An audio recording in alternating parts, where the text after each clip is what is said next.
আলহামদুলিল্লাহ ওয়া শুকরুলিল্লাহ ওয়াসসালাতু ওয়াসসালামু আলা রাসূলিল্লাহ। উপস্থিত সম্মানিত মুসল্লিয়ানি কেরাম, মুসল্লিয়ানি আযম, মুরব্বি বাজান, যুবক ভাইয়েরা, এখনো আল্লাহ তাআলার মহান হুকুমে পবিত্র মুহররম মাসে শেষ জুমার নামাজ পড়তে আসা আল্লাহ তাআলার প্রিয় বান্দারা, সকলকে জানাই আন্তরিক মোবারকবাদ এবং শুকরিয়া।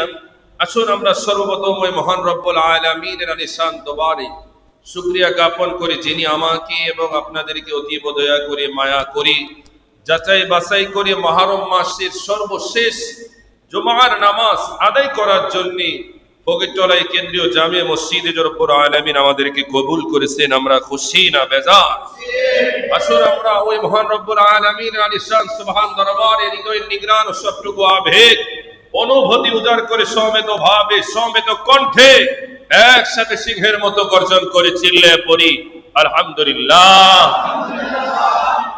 তার সাথে সাথে লক্ষ কোটি কোটি দরুদ ও সালামে নাজরানা ওই নবীর নুরানি কদমে, যেই নবীজি কারবালার জমিনে ইমামে হোসাইনের শাহাদাতের সুসংবাদ দিয়েছিলেন এবং হযরতে আমিরে মুয়াবিয়া রাদিয়াল্লাহু তাআলা আনহুর ঘরে একটা পাপিষ্ঠ জালিম, পৃথিবীর সবচাইতে নিকৃষ্ট সন্তানের জন্ম, মালাউন ইয়াজিদের জন্ম হবে, তার হাতে নবী পরিবারের শাহাদাত হবে, নবী পরিবার রক্তাক্ত হবে এবং গোটা পৃথিবীতে উম্মতে মুহাম্মদের মধ্যে ফিতনার অন্যতম একজন সৃষ্টিকারী শয়তানের শিং সেই ইয়াজিদ সম্পর্কে নূরের নবী, মায়ার নবী ভবিষ্যৎবাণী আগেই করে গিয়েছিলেন।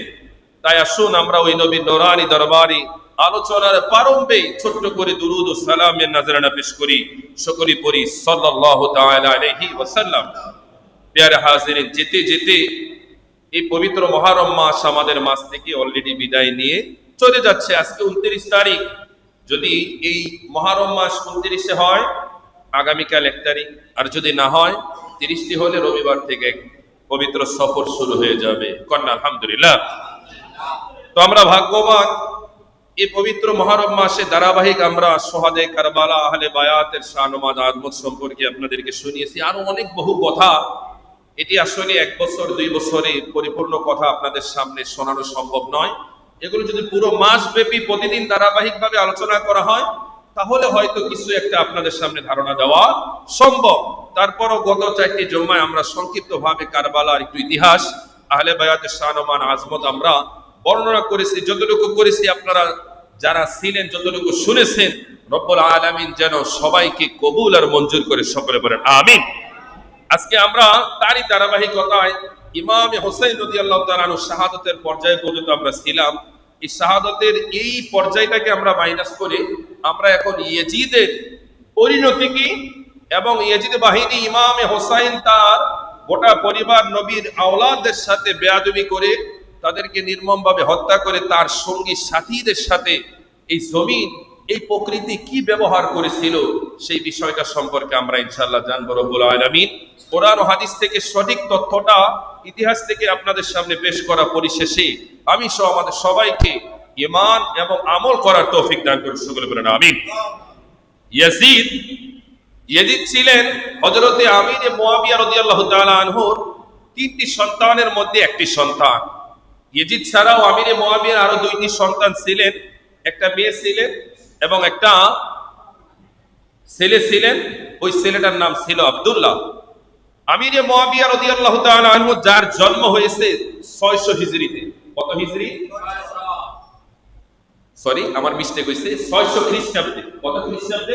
600 খ্রিস্টাব্দে। এবং যার ইন্তেকাল হয়েছে 80 খ্রিস্টাব্দে, 680। তথা এই জমিনে যার হায়াত ছিল প্রায় 80 বছর। কত বছর?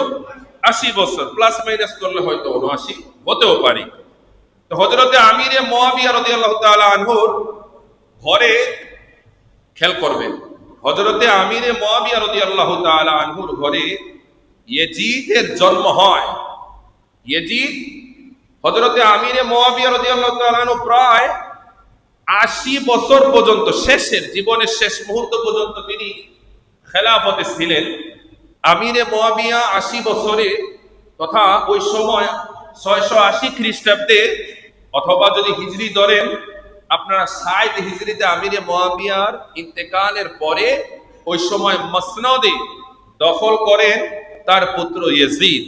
ইয়াজিদ শুরু থেকেই তিনি ইসলামের কালচার শিষ্টাচার তার ভালো লাগতো না, ইসলামের শিষ্টাচার কালচারটা তার পছন্দনীয় হতো না। কারণ ইসলাম ধর্মের মধ্যে আপনি যদি ইসলামিক একজন পরিপূর্ণ অনুসারী হন, আপনার অনেক কিছু মানতে হবে, অনেক কিছু ছাড়তে হবে। কথা বলে ঠিক কিনা? আপনি যদি মুসলমান দাবি করেন, আপনি মদ খেতে পারবেন না। আপনি মুসলমান দাবি করলে হারাম খেতে পারবেন না। মুসলমান দাবি করলে আপনি গুনাহের কাজ করতে পারবেন না। কথা কোন ঠিক কিনা? মুসলমান দাবি করলে অপরাধ কাজ আপনি করতে পারবেন না।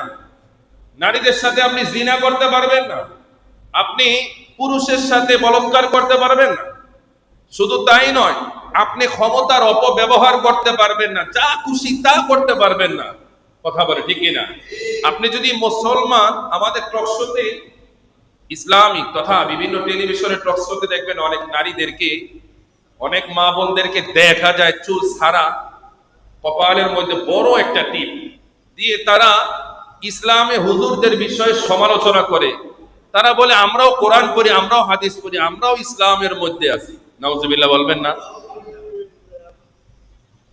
চিন্তা করা যায়, এটাও আমাদের বাংলাদেশের একটা কালচার হয়ে গেছে। যারা রাজনীতি করে তারা ইসলাম বোঝে না, যারা অনেক সময় ইসলাম বোঝে তারা রাজনীতি অনেক সময় করতে চায় না। অথচ দুইটা এক, কোনটার বিপরীত নয়। আমার নবী রাজনীতি করেছেন না? কথা কয় না। আমার নবীজি রাজনীতি করেছেন না? সবাই বলেন না, রাজনীতি করেছেন না? পৃথিবীর ইতিহাসের সর্বশ্রেষ্ঠ রাষ্ট্রনায়ক হচ্ছে আমার নবী। বাড়িতে গিয়া কইেন সুবহানাল্লাহ, বউ খুশি বলে জোরে কর না সুবহানাল্লাহ। পৃথিবীর ইতিহাসের সর্বশ্রেষ্ঠ রাষ্ট্রনায়কের নাম কি? মুহাম্মাদুর রাসূলুল্লাহ সাল্লাল্লাহু তাআলা আলাইহি ওয়াসাল্লাম। কোনো সন্দেহ আছে? জোরে বলেন না, সন্দেহ আছে? কোনো সন্দেহ? আমার নবীকে আপনি যেই দিক থেকেই দেখবেন, ওই দিক থেকে আমার নবীজি পৃথিবীর মধ্যে সর্বশ্রেষ্ঠ। কর না সুবহানাল্লাহ। আপনি নায়ক, রাষ্ট্রনায়ক হিসাবে দেখবেন শ্রেষ্ঠ, আপনি সমাজ পরিচালনাকারী হিসাবে দেখবেন শ্রেষ্ঠ, ফ্যামিলি পরিচালনাকারী হিসাবে দেখবেন শ্রেষ্ঠ, স্বামী হিসাবে শ্রেষ্ঠ, বাবা হিসাবে শ্রেষ্ঠ, নানা হিসাবে শ্রেষ্ঠ, এবং উম্মতের জন্য নবী হিসাবে শ্রেষ্ঠ, আল্লাহর জন্য বন্ধু হিসাবে শ্রেষ্ঠ। কন্যা সুবহানাল্লাহ। কোন দিক থেকে আমার নবীকে মাইনাস করার কোন সুযোগ নাই যে না এই দিক থেকে নবীজি 2 নাম্বার আরেকজন 1 নাম্বার, এরকম কোন সুযোগ নাই। প্রিয় হাজিরিন, তো ইয়াজিদের জন্ম হয়েছিল, এবার ইয়াজিদের বিষয়ে আসি। ইয়াজিদের জন্ম হয়েছে 11 শাওয়াল 26 হিজরি। কত হিজরি? 26 হিজরি। তথা হযরতে আমিরে মুয়াবিয়া তিনি হিজরির, খেয়াল করবেন, হিজরির 20 বছর আগে তার জন্ম। হিজরি সাল শুরু হওয়ার 20 বছর আগে তার জন্ম।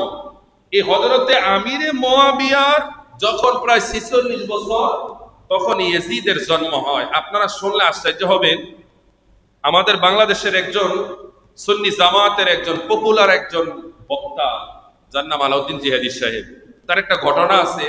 গত বছর তিনি চট্টগ্রামে কোন একটা প্রোগ্রামের মধ্যে, প্রোগ্রাম শেষে জুম্মার দিন তিনি রাস্তা দিয়ে আসার পথে জুম্মার নামাজের যখন সময় হলো, আলাউদ্দিন জিহাদি সাহেব তিনি চট্টগ্রামের স্বনামধন্য একটা মসজিদে জুম্মার নামাজ পড়ার জন্য তিনি গেলেন। তো জুম্মার নামাজ পড়ার জন্য তিনি যখন মুসল্লি হিসাবে অবস্থান করতেছেন, ওই সময় জুম্মার নামাজে যিনি দায়িত্বরত খতিব ছিলেন, তিনি ইয়াজিদকে সাহাবী বলে উল্লেখ করলেন। নাউজুবিল্লাহ বলবেন না? তিনি ইয়াজিদকে কি বললেন? সাহাবী ছিলেন। ইয়াজিদ কি ছিলেন? সাহাবী ছিলেন। তো জিহাদি সাহেব তিনি এই কথাটা শুনে আশ্চর্য হয়ে গেলেন যে হয়তো আমি কথাটা ভুল শুনেছি। তিনি তার সফর সঙ্গী যারা ছিল তাদেরকে বললেন যে খতিব সাহেব কি ইয়াজিদকে সাহাবী বললেন, এরকম একটা কথা কি আপনারা শুনেছেন? হ্যাঁ শুনেছি।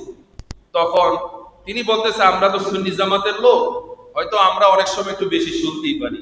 তো তিনি মুসল্লিদের মধ্যে একজনকে জিজ্ঞাসা করলেন, ভাই খতিব সাহেব কি ইয়াজিদকে সাহাবী বলছে, এরকম কোন কথা? কয় হ হ। তিনি যে ইয়াজিদকে সাহাবী বললেন, জোরে বলেন নাউজুবিল্লাহ। তখন তিনি সাথে সাথে জিহাদি সাহেব, যার সাহস ছিল, এলেম ছিল, বহর ছিল, এরকম ইয়াজিদ বাহিনী হাজারো একদিকে হলেও একটা জিহাদের ফায়ের সমান হয়। কথা ঠিক কিনা? বিহারে হাজির জিহাদি সাহেব দাঁড়িয়ে বললেন, খতিব সাহেব, আপনি যে ইয়াজিদকে সাহাবী বললেন, কোন দলিলে বললেন, কোন যুক্তিতে বললেন, কার হিম্মতে বললেন, কার প্ররোচনায় বললেন? ইয়াজিদের জন্ম কবে? ইয়াজিদের জন্ম হয়েছে কবে? ইয়াজিদের জন্ম হয়েছে 26 হিজরিতে। কত হিজরিতে? 26 হিজরিতে, আমার নবীর ওফাতের পরে গিয়ে। প্রিয় হাজিরিন, তাহলে সে সাহাবী হলো কিভাবে? ইয়াজিদ সাহাবী হলো কিভাবে?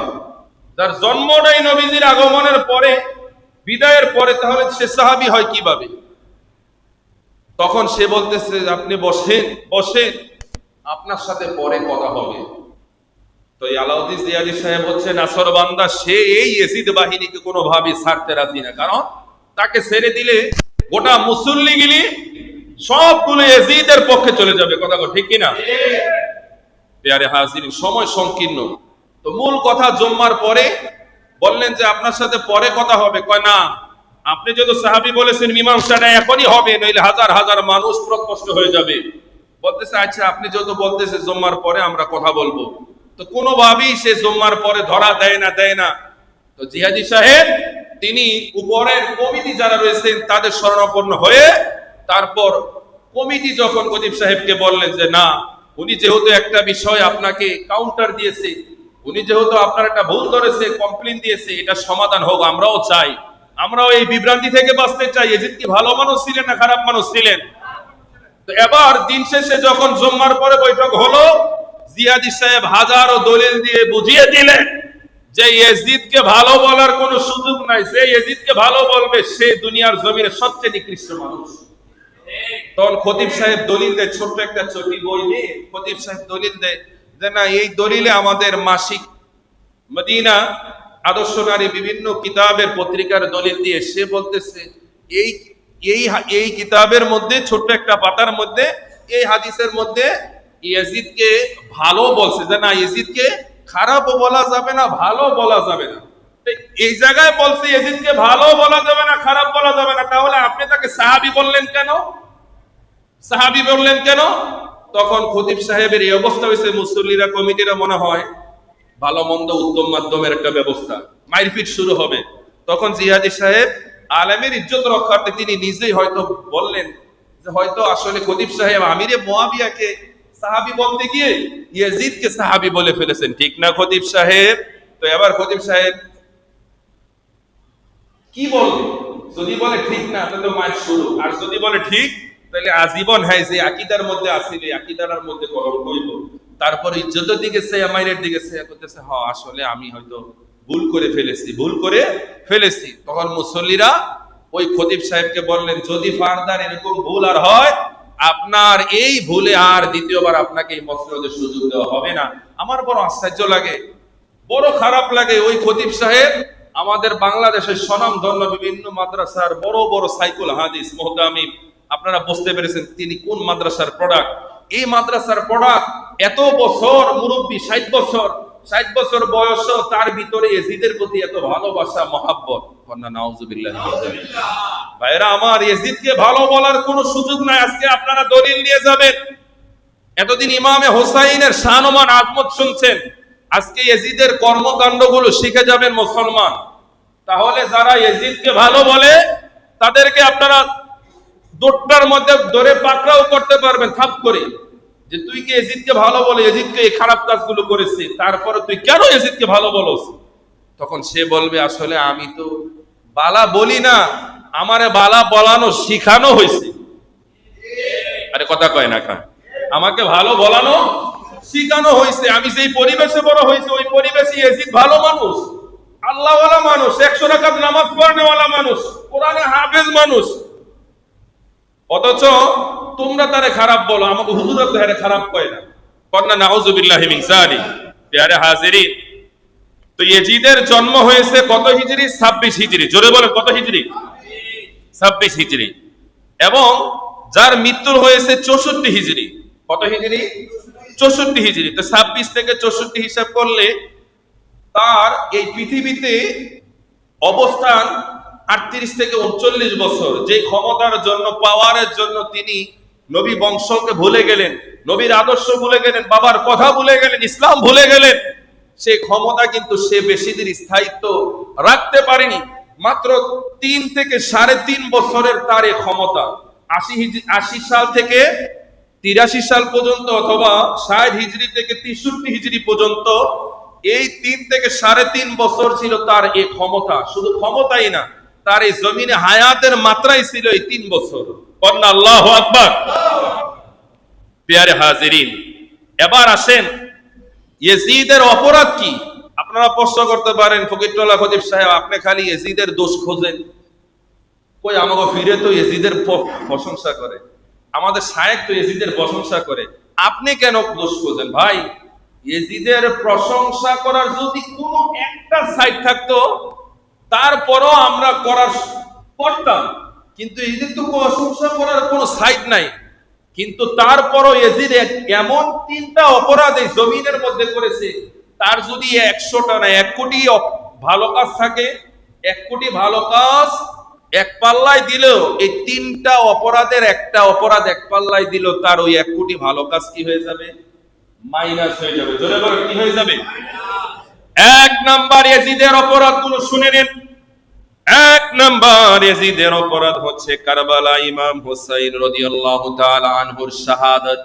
শুধু শাহাদাত নয়, ইমামে হুসাইনের সন্তান হযরতে আলী আকবর, আলী আসগর, শুধু তাই নয়, ইমামে হুসাইন রাদিয়াল্লাহু তাআলা আনহুর সন্তান ইমামে হাসানের সন্তান মাওলা আলীর আরেক সন্তান, এভাবে নবী বংশের 39 জনকে সে নির্মম ভাবে শহীদ করেছে। যার নেতৃত্বে, যার প্ররোচনায়, যার হুকুমে, তাকে ইতিহাস ক্ষমা করলেও পৃথিবীর মানুষ কোনোদিন ক্ষমা করতে পারে না। কথা বলেন ঠিক কি না? এটাই ছিল 1 নাম্বার অপরাধ। ইয়াজিদের 1 নাম্বার অপরাধটা কি আপনারা বলবেন?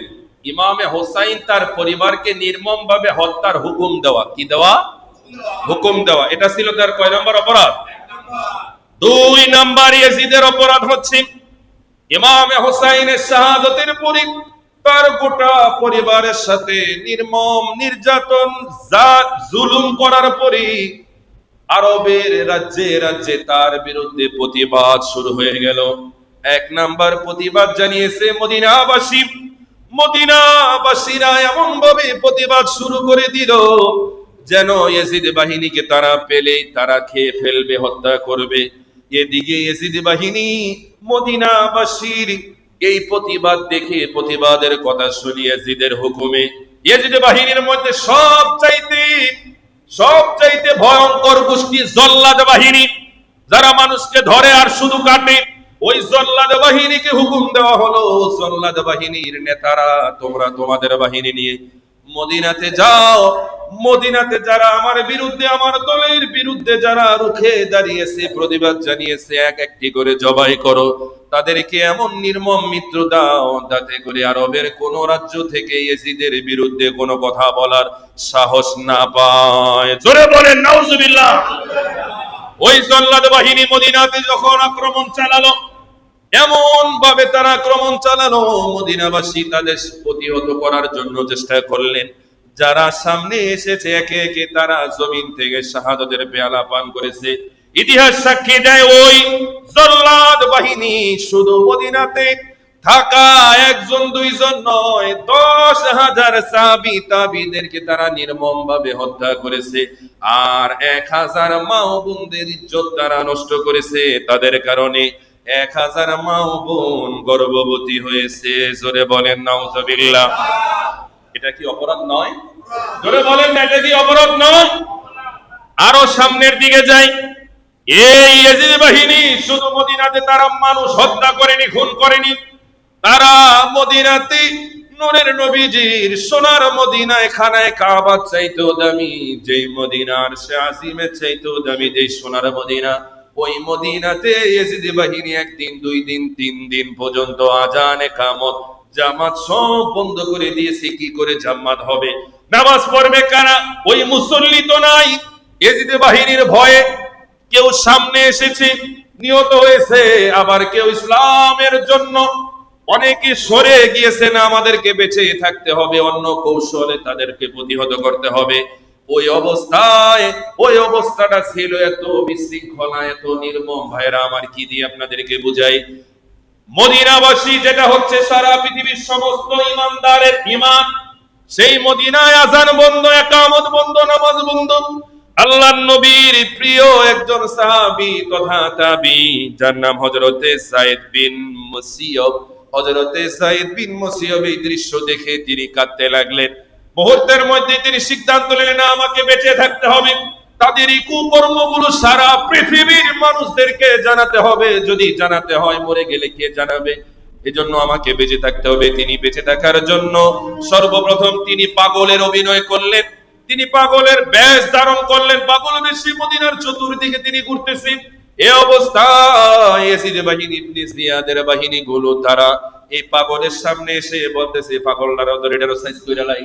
আরেকজন বলতেছে, আরে এই পাগল, এটারে মাইরা আমাকে সময় নষ্ট করার দরকার নাই। এবার আল্লাহর নবীর প্রিয় একজন আশেক তাবী হযরতে সাঈদ বিন মুসাইয়্যিব, তিনি বলতেছেন, যেদিন ইয়াজিদ বাহিনী মদিনা আক্রমণ করলেন, জোহরের সময় এসে গেল। ওই জোহরের নামাজের আযান দেওয়ার কেহ নাই, কারণ ভয়ে কেউ আযান দিতে ঘর থেকে বের হয় না। যারা বের হয় তারা একে একে শহীদ হয়ে যায়। এই আল্লাহর নবীর আশেক হযরতে সাঈদ বিন মুসাইয়্যিব বলতেছে, যখন আযানের ওয়াক্ত হয়ে গেল, কিছুক্ষণ পরে আমি আমার কান দিয়ে আযানের ধ্বনি শুনেছি। জোরে বলেন সুবহানাল্লাহ। ওই আযানের ধ্বনি বেবে ওই সুর আমি তালাশ করতে করতে গিয়ে দেখি এই সুর আর কোথাও থেকে না, আমার নূরের নবী মায়ার নবীর রওজা মুবারক থেকে আযানের ধ্বনি আসতেছে। জোরে বলেন ইয়া রাসূলুল্লাহ। হযরতে যায়েদ বিন মুসাইয়্যিব রাদিয়াল্লাহু তাআলা আনহু তিনি বললেন, শুধু তাই নয়, আযানের কিছুক্ষণ পরে ইকামতের যে বাক্যগুলো, এটাও আমার নবীদের রওজা থেকে আসতেছে। নামাজের সময় হলে নামাজের যে সৃষ্টি কালচার তথা নিয়ম কানুন গুলো, তাকবীর এগুলো রয়েছে, এটাও রওজা পাক থেকে শোনা যায়। এভাবে একদিন নয়, 2 দিন নয়, 3 দিন পর্যন্ত রওজা শরীফ থেকে আযান হয়েছে, ইকামত হয়েছে, নামাজ হয়েছে। কে ইমামতি করলেন, কে আযান দিলেন, কে ইকামত দিলেন, এটা জানে আল্লাহর রাসূল, আনবু আল্লাহ ও তার রাসূল। কন্না সুবহানাল্লাহ। প্যারে হাজিরিন, এত জুলুম নির্যাতন করার পরও দুনিয়ার মানুষ ইয়াজিদকে মুসলমান বললেও আমি গুনাহগার, আমার জীবন থাকতে ইয়াজিদকে মুসলমান বলতে পারবো না। আপনারা পারবেন? হয় না? আপনারা পারবেন? আরো জোরে বলেন, পারবেন? এখন বলতে পারেন যে হুজুর, মদিনা তো আমাদের শায়েখেরা, বাংলাদেশের কিছু দল আছে, তাদেরকে প্রশ্ন করা হয় হজ করতে গেলে কি মদিনা যাওয়া লাগবে কিনা? কয় না, মদিনা যাওয়ার দরকার নাই। মদিনাতে কেন যাইবেন? গেলে মসজিদে নববীর জন্য আপনারা গেলেও যেতে পারেন। জোরে বলেন না নাউজুবিল্লাহ। কত বড় আরে একজন ইহুদিও কোনদিন এই জবান দিয়ে তার এই কথা বলতে সাহস পায় না। মুসলমান নাম দেয় শায়েখ গুলো, ইহুদিদের দালাল গুলো, এগুলো কিভাবে উম্মত থেকে নবীকে মাইনাস করা যায়, এই পায়চারা নবীজি বললেন, উম্মতেরা তোমরা যারা হজ করতে এসো, আসার পরে আমি নবীর রওজা জিয়ারত করলে না, তারা আমার উপরে জুলুম করলে। নবীর উপরে জুলুম করে হাদি সাহেব আপনি জান্নাত তালাশ করেন, সম্ভব? কথা কয়েন, সম্ভব? প্যারে হাজিরিন, ইয়াজিদের এটা গেল কয় নাম্বার অপরাধ? কথা কয় না, কয় নাম্বার? 2 নাম্বার অপরাধ। 3 নাম্বার অপরাধ হচ্ছে ইয়াজিদ বাহিনী এবার ওই হেজাজে থাকা, মক্কায় থাকা লোকেরা, নবীর আশিকের, নবী বংশের আওলাদের সাচ্চা আশিকের রাসূলেরা, তারাও যখন মদিনার এই ভয়াবহতার কথা শুনে তারা চিৎকার দিয়ে বলতে লাগলেন, আমরা বেঁচে কি করব না, আমাদের জীবন থাকতে মদিনা ভাইদের প্রতি যে জুলুম নির্যাতন হয়েছে তার প্রতিশোধ আমরা চাই। এবার মক্কাতে থাকা সবাই প্রতিবাদ জারি করে দিলেন। ওই সময় মক্কার গভর্নর ছিলেন হযরতে আব্দুল্লাহ বিন জুবাইর রাদিয়াল্লাহু তাআলা, নবীদের প্রিয় সাহাবী। হযরতে আব্দুল্লাহ বিন জুবাইর রাদিয়াল্লাহু তাআলা এর নেতৃত্বে তারাও প্রতিবাদ শুরু করে দিলেন। ইয়াজিদ বাহিনী ওই জল্লাদ বাহিনীকে তাদেরকে ওই মদিনা শরীফ আক্রমণের পরে মক্কাতে পাঠিয়ে দিলেন। মক্কাতে যাওয়ার পরে তাদের সাথে যুদ্ধ শুরু হয়ে গেল। এবার হযরত আব্দুল্লাহ বিন জুবাইর রাদিয়াল্লাহু তাআলা আনহু সহ ওই সময় থাকা প্রতিবাদ মিছিলে থাকা সকল সাহাবী তাবিরা তারা সকলে হেজাজ তথা খানায়ে কাবার মধ্যে অবস্থান করতে লাগলেন। দূর থেকে ইয়াজিদ বাহিনী গুলো খানায়ে কাবার উপরে পাথর নিক্ষেপ করতে লাগলেন। একের পর এক পাথর, বড় বড় পাথর নিক্ষেপ করলেন। পাথর নিক্ষেপের কারণে পাথরে পাথরে গোছা খেয়ে আগুনের ঝলক উঠে গেল। আগুন লেগে খানায়ে কাবার উপরে থাকা গিলাফটা পর্যন্ত পুরে ছাই হয়ে গেল। হাজার হাজার সাহাবী তাবী খানায়ে কাবা রক্ষার্থে তাদের জুলুমের কারণে তারা নিহত হলেন। এত কিছুর উপর ইয়াজিদকে মুসলমান বলার কোনো সুযোগ আসেনি? জোরে বলেন আসেনি? এবার আসেন ইয়াজিদের মৃত্যুটা কেমন। ইয়াজিদের মৃত্যুটা হয়েছিল এত ভয়াবহ। ইয়াজিদ বাহিনী যে ইমামে হোসাইন তার গোটা পরিবারটাকে পানি থেকে বঞ্চিত করলেন। আর আল্লাহর মার দুনিয়ার বাইরে ইয়াজিদ বাহিনীর মৃত্যু হচ্ছে। ইয়াজিদ যখন ক্ষমতায় ছিল, রানিং খলিফা, রানিং ক্ষমতা, এই অবস্থায় ইয়াজিদের একটা রোগ হলো, তার শুধু পানির পিপাসা লাগতো, পানির পিপাসা লাগতো। খালি পানি দে পানি দে, যখন পানি দেয় পানিটা যখন তার গলার দূর থেকে যখন নিচে নামে আর তার জ্বালা পোড়া আরো বেড়ে যায় দে আমারে কি পানি দিলে, আগে বাইর কর তারপরে আবারও পানি দে। দেখেন আল্লাহর মার দুনিয়ার বার যে পানির তৃষ্ণা দিয়ে নবী বংশকে সে হত্যা করেছে, ওই পানির তৃষ্ণায় আমার আল্লাহ তাকে পৃথিবী থেকে বিদায় করে দিলেন। আল্লাহু আকবার। একদিকে পানির তৃষ্ণায় সে কাতর, আরেকদিকে পানি দিলে এই পানিটা যেন বিষ হয়ে তার ভিতরে যায়। এটা ছিল তার মৃত্যুর একটা আলামত। 2 নম্বর আলামত হচ্ছে সে রোমের এক নারীর প্রেমে, সুন্দরী নারীর প্রেমে সে পাগল ছিল। ওই রোমের নারী তাকে প্রস্তাব দিয়েছিল, যে তুমি যদি অমুক জায়গায় আমার সাথে সাক্ষাৎ করো তাহলে তুমি আমার কাছে যা চাচ্ছ সব আমি তোমাকে দিয়ে দেব। ইয়াজিদ ছিল দুশ্চরিত্র লম্পট, এত বড় সুযোগ পাইলে সে কি হাতছাড়া করবে? কথা কয় না, হাতছাড়া করবে? ইয়াজিদ নির্জনে ওই মেয়ের সাথে যখন মিলিত হলো, সুযোগ বুঝে ওই রোম দেশের ওই সুন্দরী নারী, সে ছিল নবীর আশেকা, নবীর আওলাদদের একজন সত্যিকার সাচ্চা আশেক। তার উদ্দেশ্য ছিল ইয়াজিদকে নির্জনে নিয়ে তারে একেবারে নিকট মুহূর্তে গিয়ে তাকে দুর্বল করিয়ে মদ্যপান করিয়ে তার দেহ থেকে গোটা শরীরের অঙ্গ প্রত্যঙ্গ গুলো আলাদা করে দেওয়া। কন্যা আল্লাহু আকবার। নির্জনে যাওয়ার পরে একান্ত যখন নিকটে, তখন তাকে মদ্যপান করালেন। করাতে করাতে তাকে বেহুশ অবস্থায় তিনি তার হাতে তথা দেহেতে থাকা ছুরিটাকে, ধারালো ছুরি দিয়ে তিনি ইয়াজিদকে এমন ভাবে, নির্মম ভাবে তার দেহটাকে খণ্ড বিখণ্ড করলেন, কত বিক্ষত করলেন। তার দেহ চিহ্নিত করা পরবর্তীতে মানুষের জন্য কষ্ট হয়ে গেছে। এটা কি আমাকে ইয়াজিদ নাকি অন্য কেউ? সন্দেহ লাগে। পেয়ারে হাজিরিন, তারপরে মসনদে আসলেন বিশ্ববিখ্যাত একজন সাচ্চা আশেক রাসূল মর্দে মুজাহিদ হযরতে মুখতার আল সাকাফি। সবাই নামটা বলবেন, মুখতার আল সাকাফি। জোরে বলেন, মুখতার আল সাকাফি। তিনি যখন মসনদে বসলেন, মসনদে বসেই তিনি ছুরি দিয়ে তরোয়াল দিয়ে দাঁড়িয়ে বললেন, হে নবীর বংশের হত্যাকারীরা, সাবধান হয়ে যাও। আমার তরোয়াল থেকে একজনও বাঁচতে পারবে না, কেউ পালাবে না, সবাইকে শাস্তির আওতায় আনতে হবে। তিনি তার ভয়ে, তার হুমকির ভয়ে ওই সময় কুফা থেকে, ইরাক থেকে, বসরা থেকে, বিভিন্ন জায়গা থেকে ইয়াজিদ বাহিনী ছড়িয়ে ছিটিয়ে পলিয়ে বিভিন্ন জায়গায় সারা পৃথিবীতে ওই সময় ছড়িয়েছিল। বাংলাদেশেও আইছে মনে হয়। আরে কথা কন না কা? বাংলাদেশেও এর বাহিরে নয়। কেননা ওই সময় যারা পলিয়েছিল, এই পলায়নকারীগুলো, ওই দুশ্চরিত্র লম্পটগুলো, ইয়াজিদের দালালগুলো বাংলাদেশে না থাকলে ইয়াজিদের প্রশংসা কারা করে? কথা কয় না। ইয়াজিদের প্রশংসা কারা করে? ওগুলোর বংশধর। কথা বলেন ঠিক কিনা? পেয়ারে হাজির, সব জায়গায় আমরা নরম, এই জায়গায় নরম হওয়ার কোনো সুযোগ? নবীর শান ও মান আজমতের ক্ষেত্রে নরম হওয়ার কোনো সুযোগ? নবীর আহলে বায়াতের বিরুদ্ধে তরোয়াল ধরেছে মুখতার আল সাকাফি, একজন করে। সবচাইতে সীমার ইবনে জিয়াদকে শুলে চড়িয়ে দেহ থেকে গর্দান আলাদা করে, দেহটাকে টুকরো টুকরো করে সীমারকে, ইবনে জিয়াদকে এবং হচ্ছে পাপিষ্ট হাকিম বিন তুফাইলকে, যায়েদ বিন রেফাতকে, উমর বিন সাবকে, আমর বিন সাবিরকে, আমর বিন সাআদের তার ছেলেকে হাওলা বিনতে ইয়াজিদ সহ যারা ইমামে হুসাইনের শাহাদাতের সাথে দুই ধরনের জড়িত, একটা দূর থেকে জড়িত আর একটা সরাসরি দেহের সাথে যারা জড়িত, উভয়কে যেন পাইছে, বিশেষ করে যাদের নামগুলো বললাম, এগুলোর দেহকে টুকরো টুকরো করে সে হিংস্র কুকুর দিয়ে এগুলোকে বক্ষণ করিয়েছে। কন্যা আল্লাহু আকবার।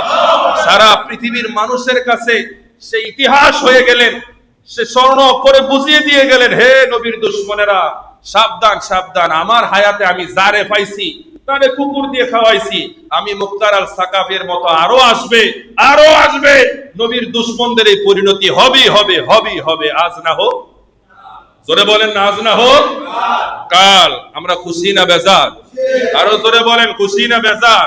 এটা যদি পাপিষ্ট ইয়াজিদ তার বাহিনীর দুনিয়ার শাস্তি হয়, আল্লাহর লাআনত আছে কি নাই? জোরে বলেন আছে কি নাই? আয়াতটা মুখস্থ করে নেন, সূরা আহজাবের 57 নম্বর আয়াত। রব্বুল আলামিন বলেছেন, যারা আল্লাহ ও তার রাসূলকে কষ্ট দেয় তাদের লানত ফিদ দুনিয়া, দুনিয়ার মধ্যে ওয়াল আখিরা, এবং আখিরাতের মধ্যে, লাআনাহুমুল্লাহ, আল্লাহর পক্ষ থেকে লানত। ইয়াজিদকে আমরা কি ভালো বলবো না লানত দিব? লানত। ইয়াজিদকে মুসলমান বলার কোন সুযোগ আছে? ইয়াজিদকে যে মুসলমান বলবে সে আমার বাবা হলো, তার সাথে কোনো সম্পর্ক, পীর হলো, কোন শায়েখ হলো, কোন নেতা হলো, সে যেই হোক, ইমানের খাতিরে কোনো সম্পর্ক রাখা যাবে? আপনারা কি রাগ করেছেন? রাগ করলো আমার কিছু করার, চাকরি থাকলো না থাকলো আমার কিছু করার, জীবন গেলে গো কিছু করার, হক কথা মসনদে দাঁড়িয়ে বলতেই, কথা কয় না, বলতেই। আর আমাদের সমস্যা যে আমরা হক কথাগুলো প্রচার করি না। যে বেটা ইয়াজিদের পক্ষে কথা কয় আমরা হেরে ভাইরাল করে দিই, কথা কয় না। ইয়াজিদের পক্ষে যে কথা বলে, দেখো আমার শায়েখ ইয়াজিদের পক্ষে কথা বলতেছে, আর এই যে আমরা ইয়াজিদের বিপক্ষে কথা বলতেছি, দেখবেন আমাদেরকে ভণ্ড বলবে, মাজার পূজারি বলবে, অমুক বলবে, তমুক বলবে। এরকম শয়তান আছে কি নাই? কথা কয় না আছে কি নাই? নবীর পক্ষে কথা বললে বলে ভণ্ড, মাজার পূজারি। হ্যাঁ, আমি মাজার পূজারি, কারণ এই মাজার পূজারীদের কারণেই বাংলার জমিনে ইসলাম। আল্লাহর ওলিদের মাজার জিয়ারত করলে যদি মাজার পূজারি হয়, আমি মাজার পূজারি। তুমি যে মাজারকে জিয়ারতকে পূজা বললে, অপরাধ কি আমি করলাম না তুমি করলে? কথা কয় না। নবীজি বললেন জিয়ারত করো কবর, আমরা জিয়ারত করি, আপনি বললেন পূজা। অন্য ধর্মের সাথে কবিরা গুনাহ কি আমরা করলাম না আপনি করলেন? কথা কন, ঠিক কি না? আল্লাহ ওই জালিম গুলোকে হেদায়েত দান করে, সকলে বলেন না আমিন। আরো জোরে বলেন আমিন। ওয়া আখির দাওয়ানা আলহামদুলিল্লাহি রাব্বিল